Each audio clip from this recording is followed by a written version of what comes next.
This podcast is sponsored by Anchor FM. If you haven't heard about Anchor, it is literally the easiest way to make a podcast. Let me explain. First, it's free. Second, there's creation tools that allow you to record and edit your podcast right from your phone or your computer. And Anchor will distribute your podcast for you, so you can be heard on Spotify, Apple Podcasts, and so many other platforms. You can make money from your podcast as well with just minimum listenership.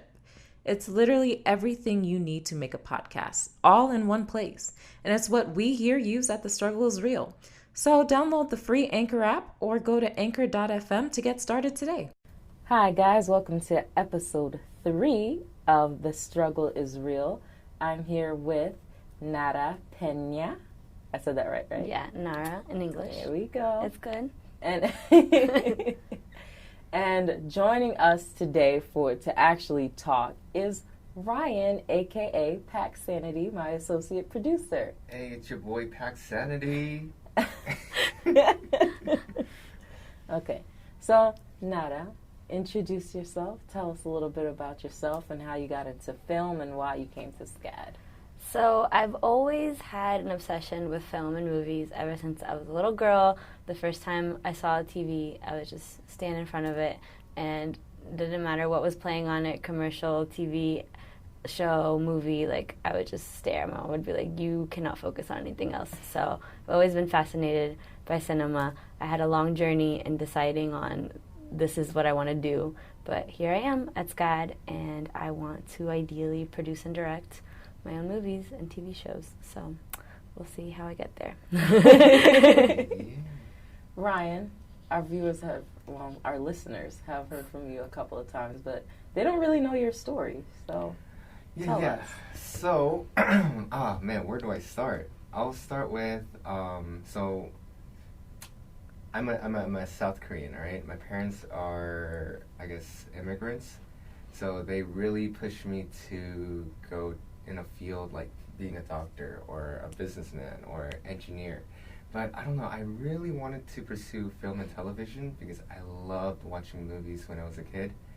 But, I just, I went to University of Georgia and majored in finance, but I was really unhappy.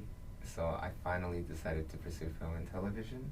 Now here I am at, SCAD, Atlanta, Best film school in the world. Boom. Ryan, he was a mess.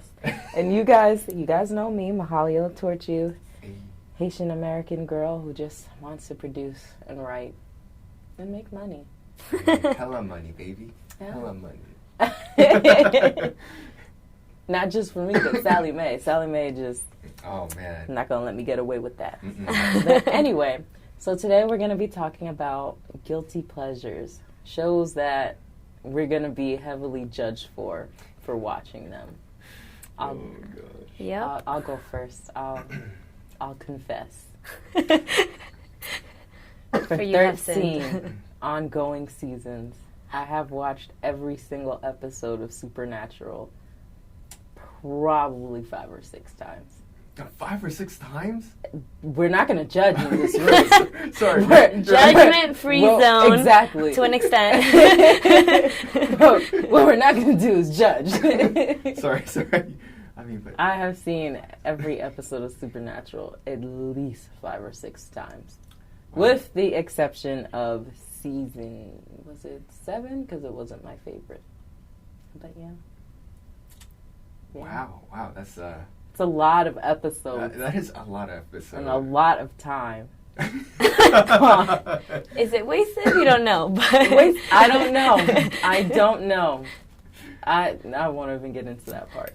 But what about you? What's your guilty pleasure? I have several guilty pleasures, and sometimes I like watching the most like girly TV shows, even though that's not usually my style. And right now I am watching Gilmore Girls for the first time. I've never seen it from the past, and I've actually never sat down and watched an episode.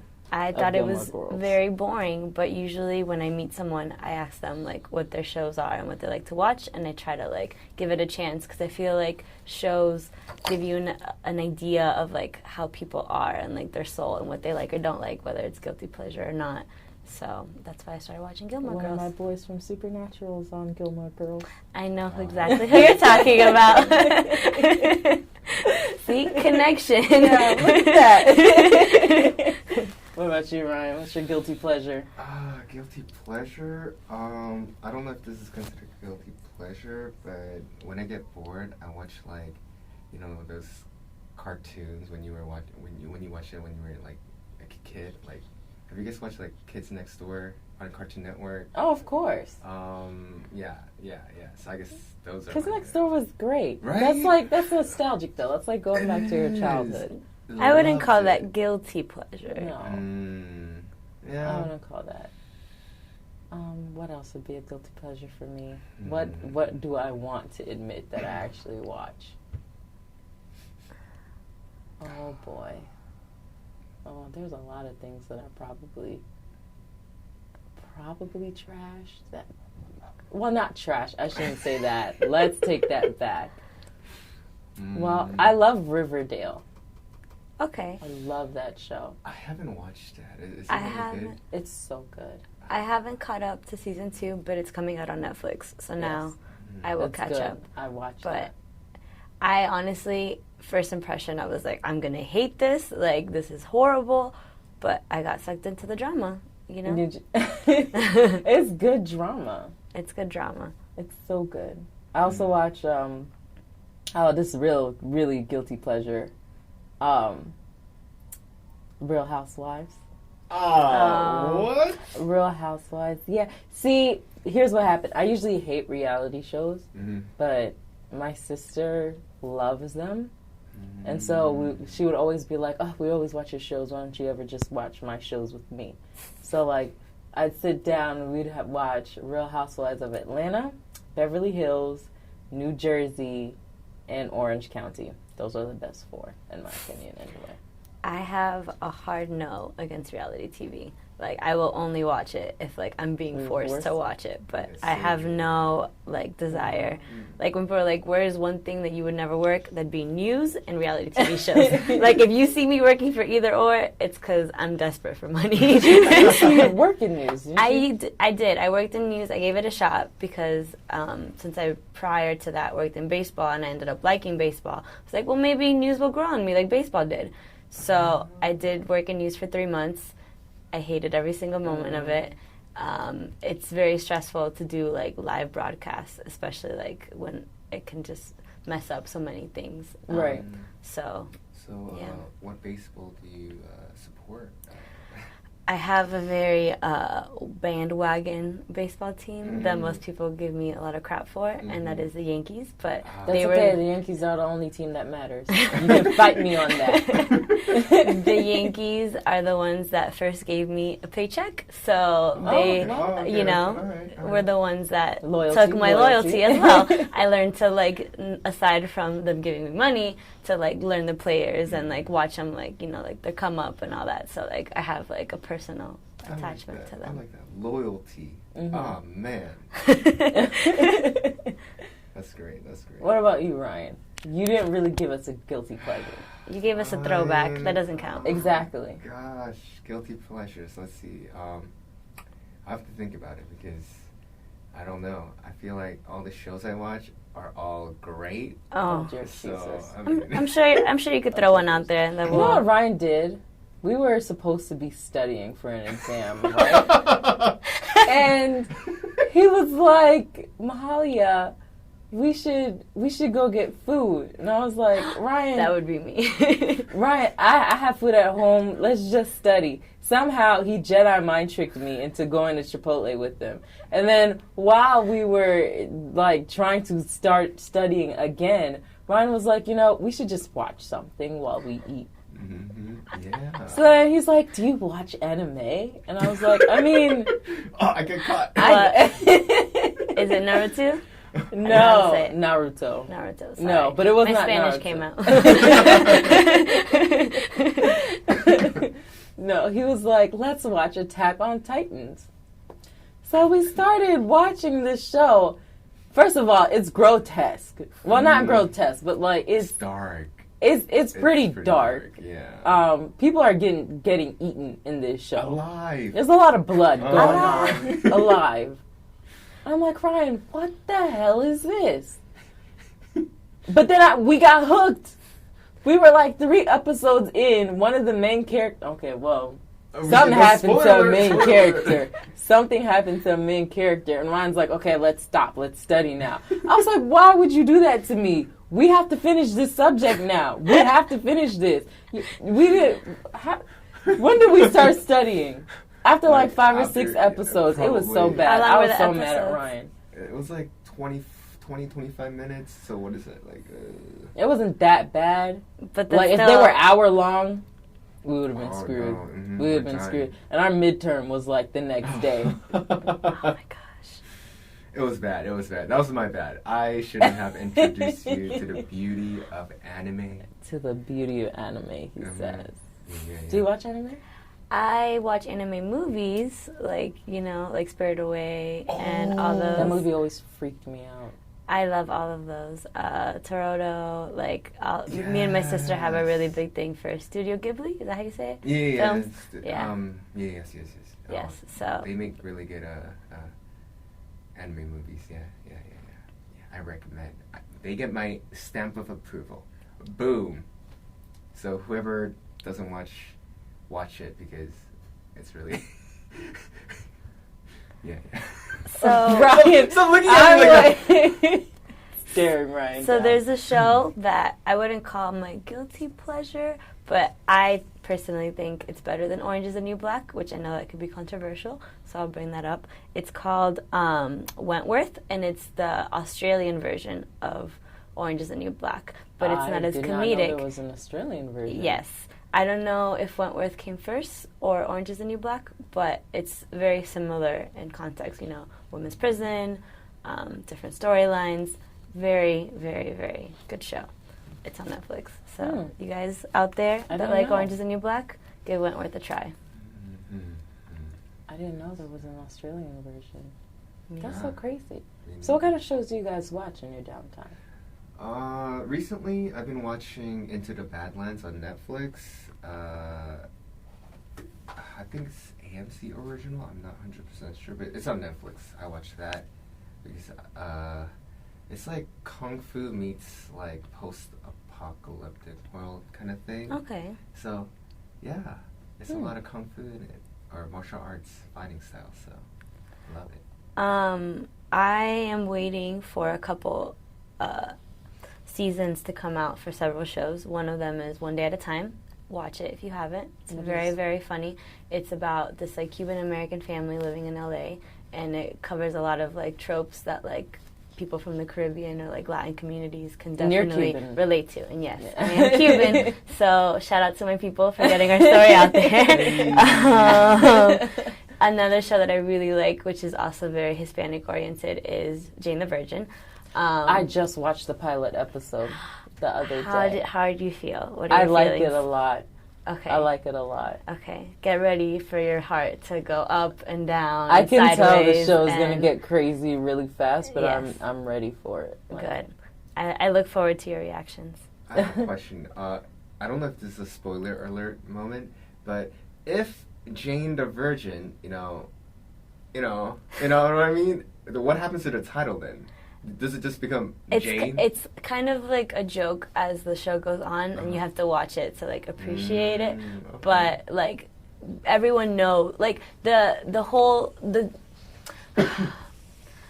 it doesn't spoil anything by the title being Jane the Virgin, right? And like knowing what happens by watching the first episode. Like it's a lot deeper than just that. Like there's a lot of like character development and story arcs within the show, and it gets really complicated really fast. And the part that I appreciate the most is that it kind of reminds me of like my childhood growing up and watching TV, because I grew up watching telenovelas, which are like Spanish soap operas, and it has a lot of those arcs like a typical telenovela would have, which you're just kind of like rolling your eyes and you're like, ugh, but you're addicted because of the drama behind it. But it makes fun of it in a very like tasteful way, incorporating like an American sitcom to it too, which is what I also grew up watching. So it was like my worlds colliding. So that's why I personally appreciate the show so much. Mm-hmm. It's a good show from what I've seen so far. I'm waiting for school to be over so I can actually sit down and binge it. You won't be upset. Trust me, you will not be upset. What else do you guys watch? How to Get Away with Murder. How about that? I got Ryan hooked on that show. Oh my Really? gosh, that Yes, show. we were writing a script, and I was like, Ryan, what we need to study is the How to Get Away with Murder script. I sent him the script, and then he ended up watching the episode, and then the next day, Ryan was like, yeah, I'm on episode 5, and I was like, what happened? I'm going to have to give it a chance. I just couldn't stop. Like, it's like a drug to me. It's like, oh gosh, I can't stop. I need my fix every single day by watching at least one episode because I couldn't stop. It was so good. It is a good show. And Viola Davis is a great actress. She is. It's made by Shonda Rhimes. Mm-hmm. Yeah, I mean, she's great. I mean, look at Grey's Anatomy. Yeah. I'm not watching the new season now because I'm done with it. But it's broken my heart too many times that I can't put myself through it anymore. It's too much. Yeah. Was there any shows that made you guys like cry? Jane the Virgin has made me cry. Oh really? Oh, is Really? that good? Okay. Parenthood has made me cry. Parenthood. If anybody's Parenthood. seen that. It's an older show. It came out like early 2000s. And it's like about this family. So it's like, I like shows with big casts. Like I realized that because I get attached to like certain characters. But I like... Me too. I'm the type of person to get really attached to characters. And it's probably really bad. I don't know why this happens. But, like, I've, like, made it up in my mind, apparently, that, like, these people are real. And, like, I take on the stresses of the character. Of course. And that's how you know you're watching a good show. I know. Because you're like, so involved in the world. I know, but, like, it's so bad. Because, like, when it comes to certain shows, like Ozark, after watching the first episode, I'm like, Jesus, I can't watch this while I'm stressed out because I'm going to take his stress too. And I can't take the burden. So watch it after finals if you haven't yet, because it's great. If It's you haven't just- seen Ozark, go watch It's it. so I bad. I don't know know. why I internalize it so much. Like, I'll have the anxiety that he's having. Like, damn, I hope he gets that money. By the time the episode's over, like, I'm praying for him. And he's a character. But anyway.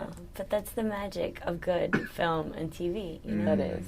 If you don't feel that, then why watch it? Yeah, That's true. exactly. Yeah. That's true.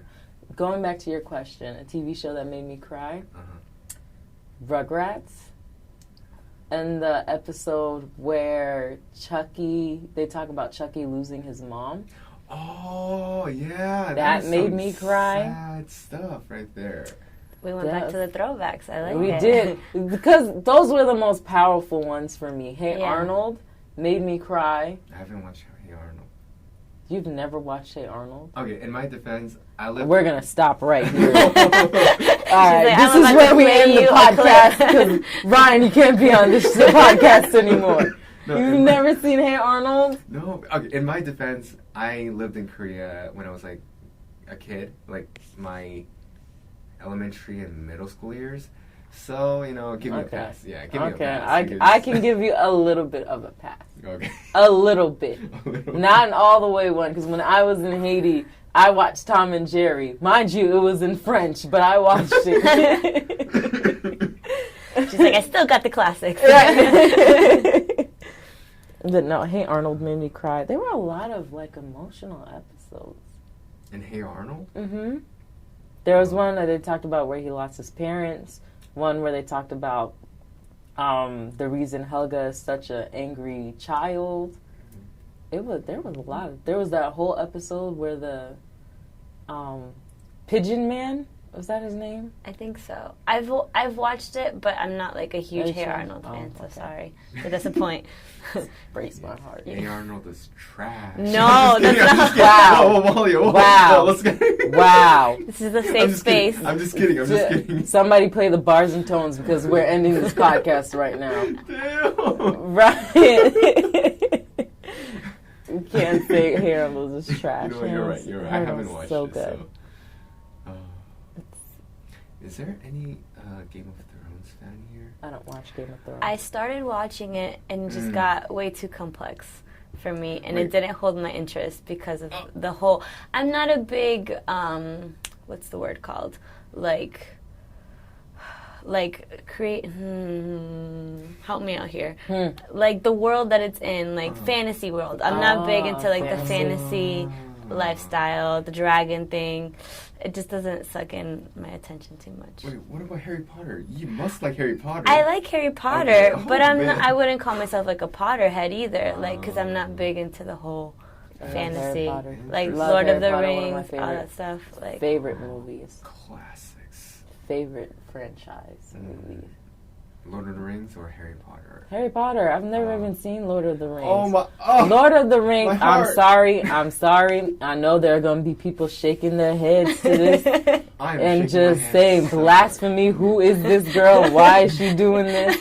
But like, Lord of the Rings is so long, and I've fallen asleep like 4 or 5 times Do trying to not watch. say that. No. Ryan, Mm-mm. Ryan, they're like 3 hours long. Oh my! But it's a great 3 hours. Great. It's too long. It's too long. Lord Well, forgive her every because she ti- has sinned, but Yeah. give her film students. Film gods, but- forgive me. Forgive me. But it's so long. Oh my gosh! I'm just. You know what? We should have a movie night for like for real. We're supposed to do I'm okay this. with having movie nights, you know, Mhm. especially now over the summer. Hopefully, we have some more free time. Hopefully. Yes, Wait, how many hopefully. classes are you guys taking? I know you're going to LA. Shout out to our girl, Hey. making it big. That's Hey. right. Y'all are fools. I didn't. But hey, at least you got June. I know how many classes are you're. I'm taking one. One. So hey, we have a lot of time. So let's have a movie night. For 2 weeks I guess I straight. should clarify for people. Yeah, marathon. I guess I should clarify for people because I never mentioned it Wait, what, on the which one? podcast What? that I was going to LA. Oh yeah. So those of you who's Ryan's gonna do it for me. Merciful. Mahalia. We're not letting her your humble girl, brag. Your girl got an internship with. Tell them who. Oh, I get to say it now. Okay. Sorry, I didn't know. What was You going get to on. speak. Thank you. Viola Davis. Oh, excuse me. One more time. Ryan, we're done. Viola Davis. Yes. Man. Be in LA this summer. Hey, shout out to your girl.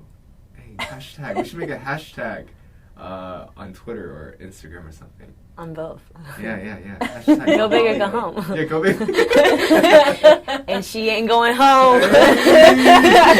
I'm dead. We're moving past this subject. I'm dead. Y'all wrong. No, we're very proud of you. Definitely, thanks, yeah. guys. Remember the little people. I could literally just never forget. Remember that one episode on the podcast that we did together? I could never forget. No. Who's that Spanish girl that doesn't know what she's saying? That's me, guys. Narah Pena. Don't forget. You guys are funny. Oh man. Man. Have you guys seen any good movies lately? Infinity War. Does that count as a good movie? I liked it. I loved it. Yeah, it counts. Did you really? There is a show, a lot of people, I don't know if you guys know, it's called The OA. It's on Netflix. I've heard of it. Oh. It's a really good show as well. It has Pam from The Office. Mhm. She does not play the same character, and the girl that's the main actress actually wrote and directed most of the episodes. So she's like a triple threat, and I thought that was amazing. That is awesome. I'm not giving anything away because the show is very complex, and you have to like really pay attention when you watch it. But I do very like the show. I've watched it, but there's just one scene that made me cringe so hard. Is it going to give anything away, or should we talk about this not on air? I mean, it's just, you know what OA stands for, right? Yes, of course. I figured it out. Do you think that's a spoiler? Yeah, of course it's a spoiler. Okay, fine. Because it took me I am so out of the loop right now. a lot of I don't know what the heck episodes is to going figure on. it out like clearly, and then I was like, whoa! And that's because I was like so invested. What is in it everything. about? You have to watch it. Everyone out there that's curious, don't spoil anything for yourself. Just do yourself a favor and watch the show. Netflix, sponsor us. Because all we're shouting out is all your shows. Yeah. A show not on Netflix. This is very good. You're the worst. It's actually a really great show. That's the title of the show. Is that the one where like this dude is trying to kill? No, I think that's another. There's no killing involved. Okay, never mind. But the show covers this kind of starving writer, to say, that's living out in LA. Spoiler alert, he's not a screenwriter, which a lot of people in LA are. He's a novelist, so that gives it a little bit of a different spin. And it's kind of like the love story between him and this girl. And they're just really shitty people, and they meet, and I mean, that's what they are. The title, You're the Worst, like, is very, like, endearing to the show and the contents of it. So if you don't have a dark sense of humor or sarcasm at all, don't watch it. You won't get it. You won't appreciate it.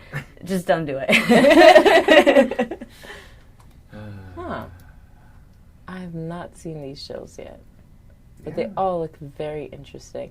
I love Stranger Things. I'm waiting for that to the new season to come out. I love that show. I love what they did with 11. And also I love that we're in Atlanta, so like every actor that you've ever met is like, yeah, I've been an extra on Stranger Things. Yeah, shout out to Jordan if you're listening. Oh, that's right, Wait, Jordan. what's Jordan? What's her last name? Jordan, don't hate me, but I forgot. But my shout out to God. our girl. You're a great singer, and you're also a great actor. Yep. So We'll have to. Okay. we'll tag you in this. Yeah. Or I will. One of us will. But go do your thing, girl. Yeah. So what kind of movies do you guys would like to make? Like, what kind of stories do you see you guys making? Ryan, you go first. You haven't talked first in a while. Yeah. So, for me, if I had the budget and the resources, I would definitely make, like, a science fiction movie. Because I love science fiction. I love fantasy. I love something that's related to, like, intellectually. For example, like, Annihilation. I love that movie. I have yet to watch it, and my girl Gina Rodriguez is in it, and I'm so mad about that. Because, sorry, Gina. Sorry, just to go back. We were shouting out Jordan Danielle Harris, Atlanta actress and model, musician, singer, and songwriter. All the above. Hey. All the above, girl. You go, girl. And she's also in Stranger Things. Wait, hold on. That's the one where Alondre's music video. And Jason's so. Yes, yeah, and Jason. Yeah, shout out. We support. Atlanta artists. Atlanta artists. Yeah. But you were saying, you like intellectual science fiction fantasy. Mm-hmm. And I think we were talking about Annihilation. Yes. Yeah. Gina Rodriguez. Mm-hmm. You're doing big things. Yes. What about you, Nada? I would love to make biopics, so kind of like based on true life stories type of movies, because I love documentaries, but I feel like it'd be more interesting to tell a story with a creative freedom of changing it a bit, and also to protect the person, because usually documentaries are very foretelling, and a lot of people like to share, every single detail, right, and put themselves out there. So you're the first person I've heard that says that they want to do biopics. I find that really fascinating. Yeah, I think. But everybody likes a good biopic. I think Lion was what really sold me. If you guys haven't seen that, it's also on Netflix. It's about the story about this like Indian little boy that gets like lost from his family and then gets raised by like an Australian family. He's, and then he goes back to find his mom. Yeah. Yeah. I haven't watched the movie, but I was aware of the story. Yes. And like I watched an interview of the guy who actually went through it, and it was a very fascinating story. I just find it a very interesting way to give like factual information about people, but in a way that draws the viewer in a lot more than documentaries. More of a narrative tale rather than informative. Exactly. Took the words right out of my mouth. Wow. So yeah, that's what I would want to be doing. That's awesome. Yeah. What about you, Mahalia? I like drama. I like a lot of drama. I don't know why I always have to kill a character. Oh. That's just me. One must die. Sometimes I feel like the point is not proven unless somebody just dies. That's just me. But no, I really like drama, but I see myself more, I think, doing TV shows versus film.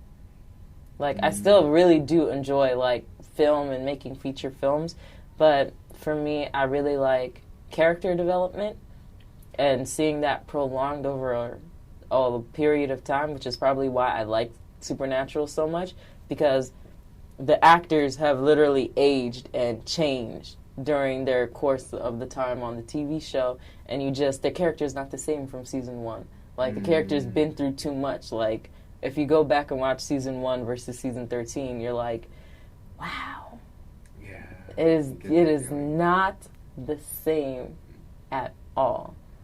I would have to say the show that first got me intrigued into television, like binge watching and all that, was How I Met Your Mother. And that is literally my favorite show. It got me through my undergrad years. It just means a lot to me for many reasons, but it's one of my favorite shows. I love that show. I think the show that really got me was Sherlock, BBC. Oh, another great show, guys. BBC. That was my favorite show. Let me tell you, my undergrad, y'all, it was really interesting for me. Okay, I went to a crazy university. I'll have to give that backstory one day. Ryan knows the story. Oh, I know it. Crazy university. Let's just talk about it. No, I'm not going to get into it. You can't name names, but, you know. I just really went to a very interesting undergraduate school. Watch out for her TV show. She'll make one about it. I am going to write that pilot. Stay tuned, guys. But I was convinced that, like, I was going to move to London, marry Benedict Cumberbatch. Like, he was going to be my husband. Nobody could tell me anything. I watched only things on BBC. Like, I didn't watch any American television shows with the exception of Supernatural.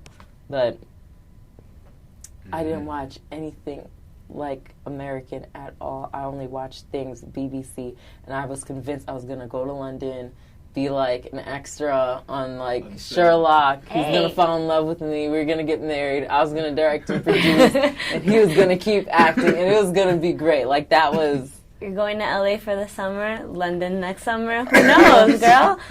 Don't No, give he's up on married that now. We can't. And also, I'm taken now, so that's not gonna gel. Take your boo with But you. But it was, yeah.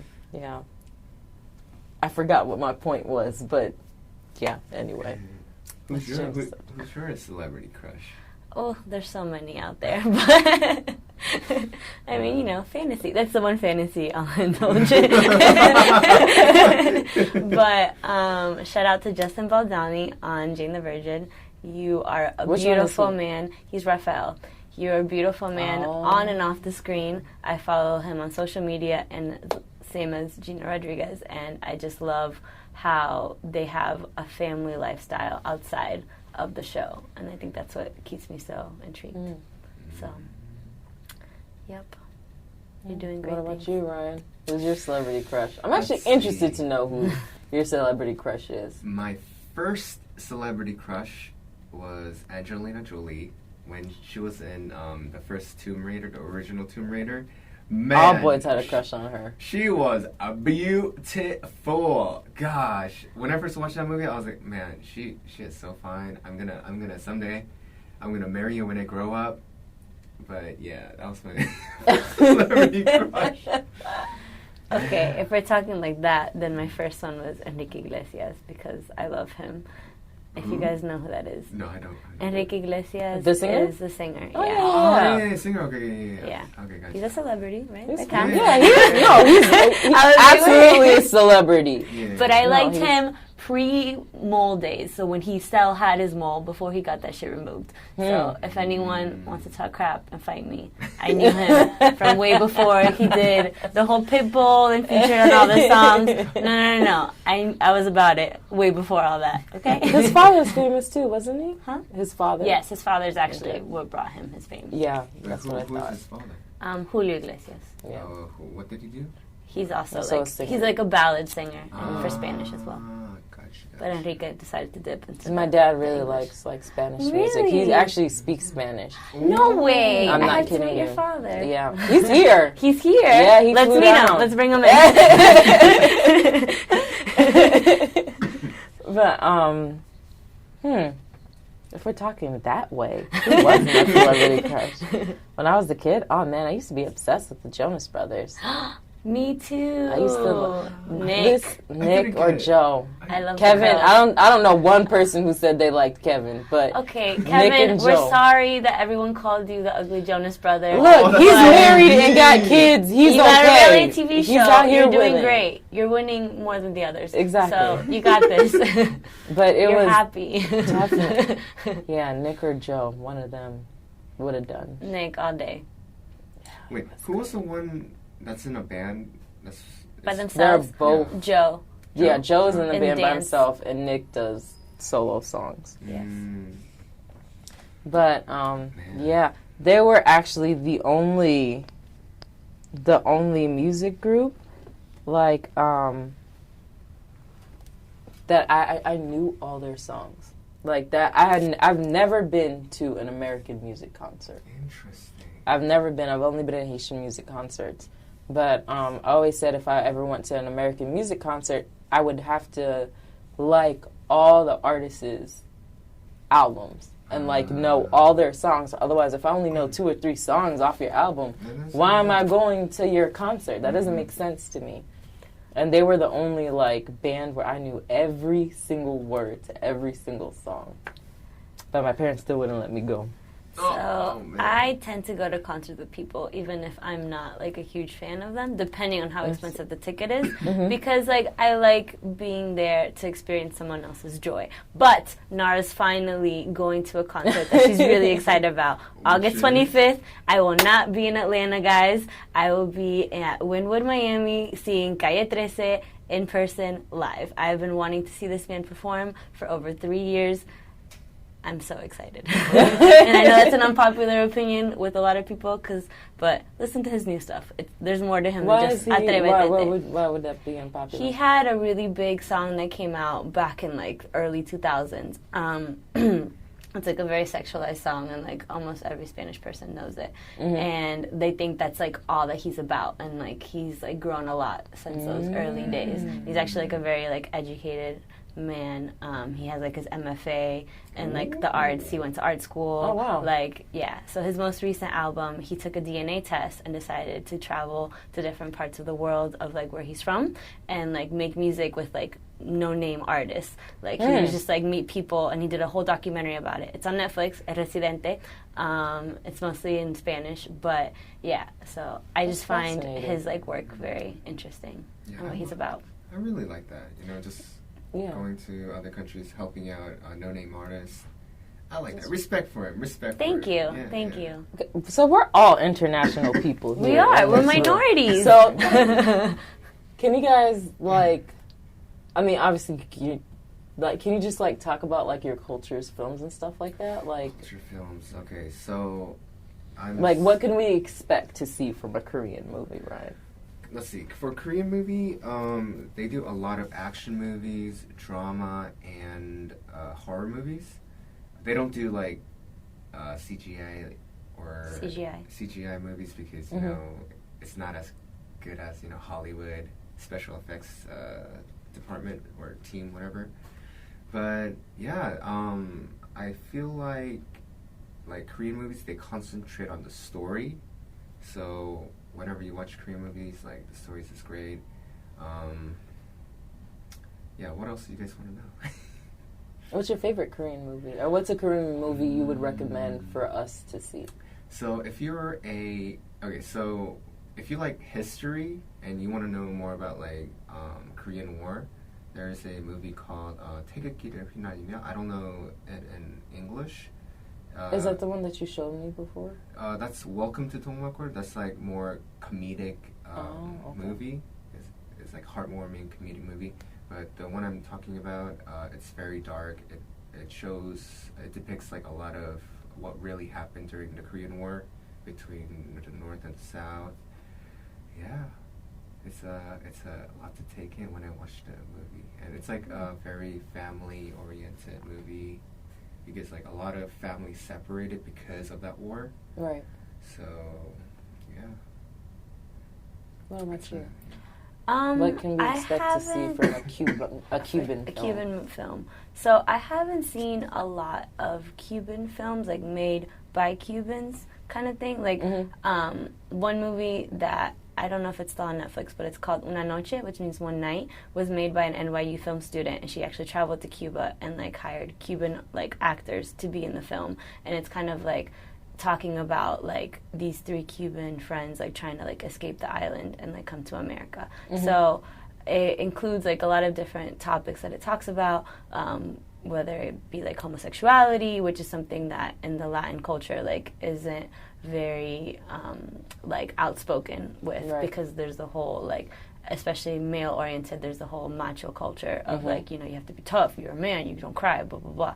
But that film I liked a lot. But one film that was made by a Cuban, his name is Andy Garcia. You've probably seen him in a couple action movies here and there. He's not super well known, but he's a Cuban American, and he actually filmed a film called The Lost City, and it's all about the history of Cuba going through the Fidel Revolution. And it's one of my mom's favorite movies. It's one of my favorite movies because it's very relatable, like even to my own family. So that's how I know, like, he took real stories and just kind of like, you know, glamorized it a bit. But the basis of it is there. And like, if you guys ever want to know more about Cuba, you could watch that and get a sense of like what we went through over 50 years ago. So, yeah. Yeah, I always wanted to learn more about Cuban history with Fidel Castro, because the only thing I learned was like, what is that, during the Cold War, was it? I think so. I'm really bad with history and dates, so. Or like there was like a Cuban Missile Crisis. I think that's the only history of Cuba that I learned about when I was going to public school. Yeah. I think you're right. It is the Cold War. Sorry for historians out there if we got this completely wrong. But, yeah. So I tend to pay more attention to Cuban history because my family talks about it so much. And it's so integrated in my culture that I know, like, about the Bay of Pigs and, like, you know, the Peter Pan operation and all that, if you know what that is. But I'm not familiar with Peter Pan. You know, I started learning more about Cuban history when I listened to shout out to Joey Coco Diaz. He's I love him so much. He has a podcast called The Church of What's Happening Now, and he's a Cuban comedian, and he used to act, but now he just does his comedy and podcasts and stuff. But he talks a lot about like Cuban history, and it's fascinating the way that he talks about it. And like his mom was involved in like a lot of stuff. Like it was. I'll have to He has a check him crazy out. story. You should check him out. It's such a good podcast. Yay, Cubans. What about you? What can we expect to see from your culture, Mahalia? So Haitian movies are very drama centered. They really focus more on the story and like the craziness of people and like just like the human psychology of people, everyday people going through like ridiculous stuff. One of my favorite Haitian movies, which is every Haitian person knows this movie. It's called I Love You, Anne, and it's about this girl who like falls in love with. How do you guys say it in English? Is it the same? Vagabond? Vagabond? Vagabond. What does that mean in English? Like a gangsterish, right? Oh, no. To No? me, vagabond, and you can correct me if I'm wrong, but it's kind of like a homeless person or just someone that kind of floats around, like, okay. because in Spanish it's vagabundo, so that's what I'm thinking of. Okay. I think it might be this. I think it's the same translation. Okay. She falls in love with like a vagabond, and her father is called. His name is Toto Bisha. Okay. And every Haitian person knows him. He's like a funny, crazy old man, and like he does not like that his daughter is like in love with this dude. And it's a funny like romantic comedy / drama and stuff like that. But yeah, Haitian films are they're very interesting, and they're very funny. But the translation is, like, weird sometimes.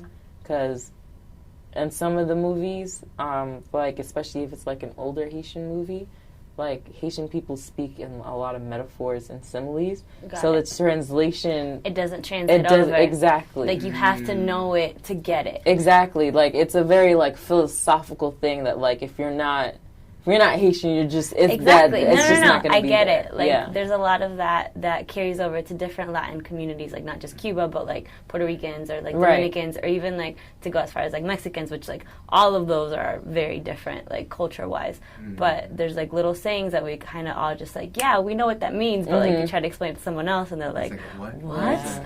Like, and, like, just comedy's so hard to, like, translate. Yeah. Like, it just... Things will sound hilarious to me in Creole, but if you say it in English, I'll look at you like you're stupid. Yeah, like, what? that funniness is gone. Right. It's not the same. Yeah. That delivery, execution, not the same. And you try to explain it, and it's like, you just can't. Yeah, there's literally a language barrier. There's just... You don't have the same meaning that we do when it comes to things. It's really interesting. Yeah. It is, yeah. Because when I talk to my mom, she usually, like, 95% of the time, my mom speaks Korean because English is her second language. So some of the things she say, like, I don't get.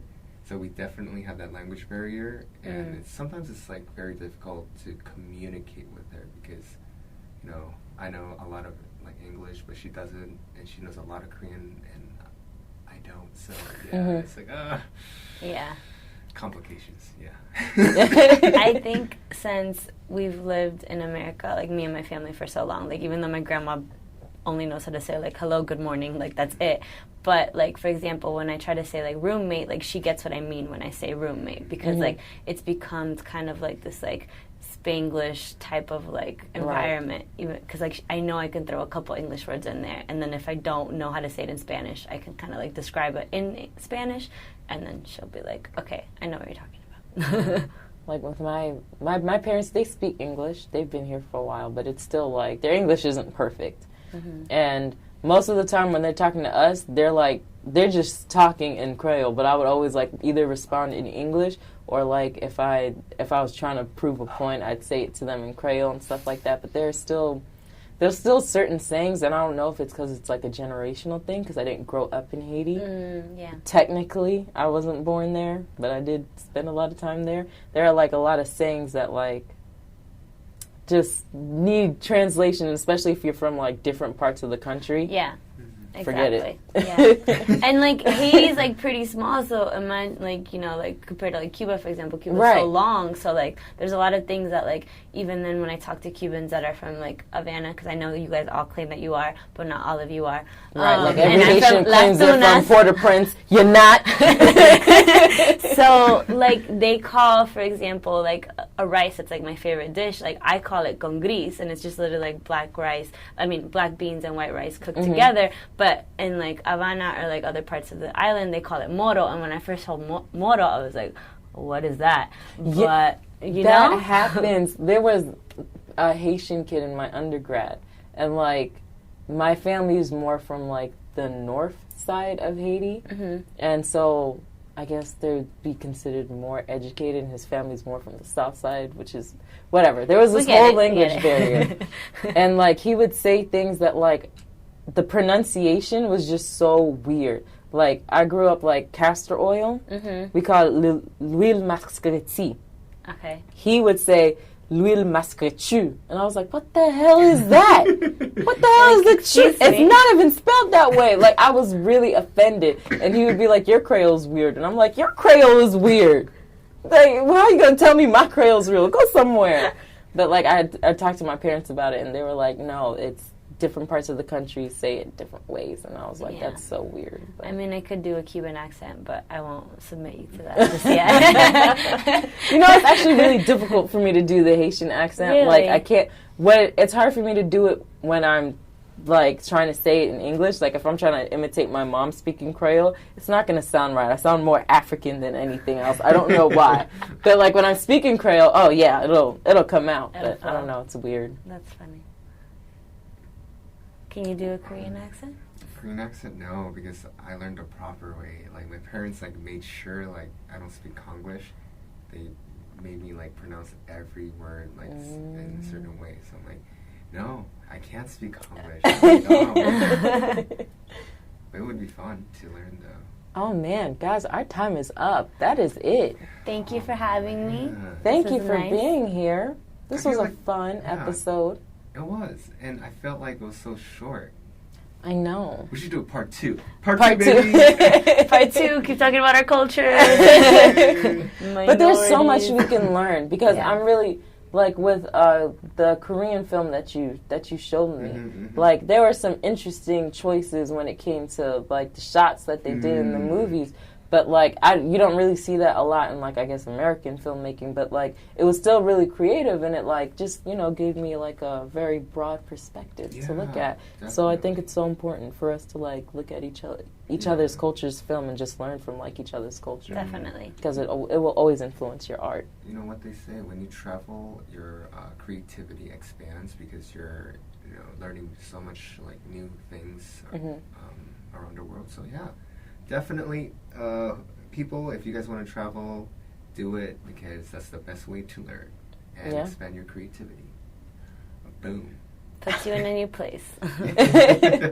And that will be the closing thought for today. Travel. Learn about somebody else's culture. It'll help influence your art and broaden your horizons. 100%.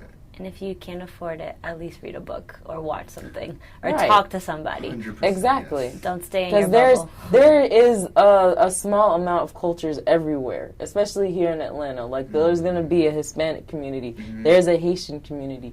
There is a Korean community. There's a Chinese community. Seek them out. And people are always willing to teach you about their culture. Oh, yeah, definitely. Closing thoughts. Don't be ignorant. Travel. Educate yourself. Don't be ignorant. It was for like dramatic our president. effect. I didn't say that. All right. All right, guys. Thanks for listening, and we will see you next time. Hey, Pack Sanity out. Mahalia out. The Narah Pena.